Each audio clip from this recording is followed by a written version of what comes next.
BBC News still to come on the programme this morning. If you're a fan of Game of Thrones, you'll probably know her best as Jon Snow's girlfriend Ygritte. Well, we've persuaded the actress Rose Leslie to come in from the wilds and onto the breakfast sofa. Time now to get the news, travel and weather where you are. See you in a moment.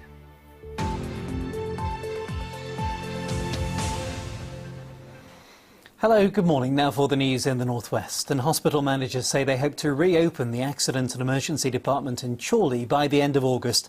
It's been downgraded to an urgent care service because of a shortage of doctors. But neighbouring hospitals and MPs have complained it's caused a surge in demand for their services.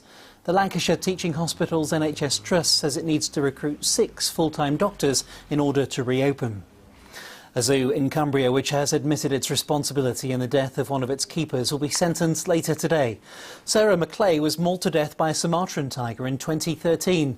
The park in Dalton, which is now known as the South Lake Safari Zoo, admitted failing to ensure the health and safety of Sarah and other workers. It's expected that the company will receive a financial penalty. 2 men have been charged with conspiracy to commit murder following a fatal shooting in Liverpool. 26-year-old Mark Hillman was found shot on Lloyd Close in Everton in April. Connor Hunt and Brandon Billsborough, both 18 and from Anfield, will appear before magistrates later. 7 people previously arrested over Mr Hillman's death have been released on bail. Primary school children in the northwest are not being pushed enough when they go to high school, according to a new report.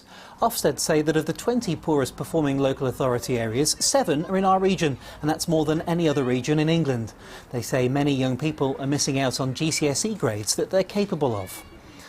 The first direct flight to China from outside London leaves Manchester Airport today. It comes after the Chinese president visited the airport in October last year. The UK government claimed the route will provide a £50 million boost to Greater Manchester's economy. 4 North West rowers have been named in the British team for the Rio Olympics, and among them's Chester's Chris Bartley. He won a silver medal at London 2012 and he's aiming to better that in the men's lightweight 4 event. There's a big part of that result that brought me back into the sport. I think perhaps if I'd achieved that I would have got everything that I wanted out of the sport, but there's always that little bit that perhaps you think, oh, could I do it? And that's what the last 4 years are about. Time now to check on the weather. Details today from Sarah. Good morning. Well, the weather is starting to change now as we get closer to the weekend. We have low pressure sitting out in the Atlantic. It is quite a way out in the Atlantic, but it's also starting to allow a number of weather fronts to work their way gradually eastwards, and that's what's happening first thing this morning. We are starting to see some heavy showers developing and a little bit of brightness mixed in between those showers, but they do continue even into the afternoon today, and it's still quite a humid day, despite the fact the temperatures are starting to come down as well, but a maximum of 21 Celsius.